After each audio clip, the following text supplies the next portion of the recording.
Out kay Juan Solegi, Katsakino Dukusin, kay Ronald Verbosidad at sa iba pa nating mga taga-subaybay.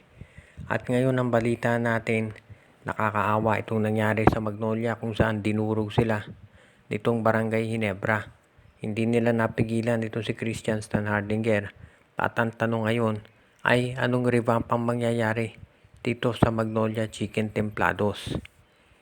Sa first half pa lang 17 points na si Christian Stanhardinger at sa second half, ang total niya naging 36. Kaya nakita natin kung paano na naging lopsided yung panalo ng Ginebra kontra dito sa Magnolia. Ngayon, itong Magnolia, syempre ang pag-uusapan dyan, anong adjustment ang gagawin nila. Actually, bago pa magsimula itong playoff nila kontra sa Ginebra, ang sama na nung naging katapusan ng playoffs o nung eliminations nitong Magnolia. Nagsimula yan nung matalo sila sa Meralco kung saan 51 points lamang ang na-score nila. At ang sumunod syempre nakita natin nung natalo naman sila sa TNT Tropang Giga. At dito nga sa laban sa Ginebra, mula umpisa hanggang huli ay hindi sila nakahabol. Ang sama rin ang naging performance nitong si Paul Lee. Kaya ngayon maraming mga nagsasabi na lahat ng players sa Magnolia ay pwede nang i-trade maliban na lang dito siguro kay Ian Sanggalang. Dahil dito masasabi natin na ang laking pagbabago mangyayari sa Magnolia dahil nga dito sa hindi magandang performance. Siyempre, ang management ng Magnolia hindi masaya dito sa naging resulta dahil sabihin nga natin na malakas ang Ginebra pero wala dyan si Jamie Malonzo at Jeremiah Gray. So masasabi rin natin na dito talaga itong Magnolia ay kinakailangan ng pagbabago sa kanilang lineup ngayon. Kung papalitan yung coach, nasa management yan. Pero maliwanag dito, asahan natin na major changes ang mangyayari dito sa Magnolia ngayon. Itong NLEX Road Warriors ngayon ay tumitingin daw dito sa Phoenix Fuel Masters kung pwede nilang makuha. Itong si Tyler Tio. Nakikinita na nito si Coach Frankie Lim, sigurado na ito si Robert Bodick. Habang gumaganda performance niya ay lalong lumalaki ang posibilidad na ito'y mapunta dito sa TNT Tropang Giga.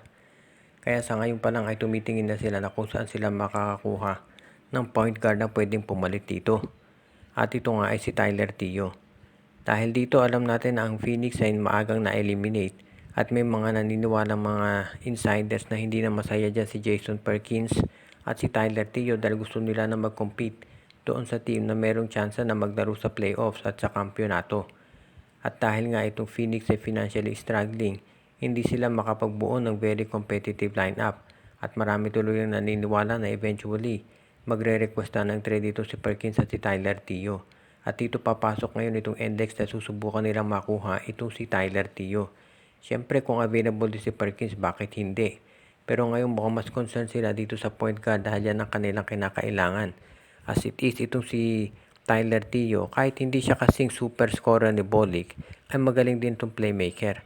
At mukhang ang hinahanap ngayon ng NLEX ay yung magiging balance doon sa kanilang lineup at hindi na lang yung umaasa sa iisang player. Kaya tignan na lang natin kung ano mangyayari dito kay Tyler Tio kung makukuha nga siya nitong NLEX Road Warriors. Siyempre bilang independent team hindi naman papalugi itong Phoenix Fuel Masters. Pero kailangan din natin i-consider na limitado yung budget nila. So kahit star player ang ipapalit yan, baka hindi naman nila kayang ibigay yung salary. Kaya medyo komplikado lagay ngayon itong Phoenix Fuel Masters. Lalo na dito sa PBA kung saan syempre kinakailangan masiguro mo na malakas talaga yung team mo kung gusto mo mag-compete kontra sa SMC at sa MVP group.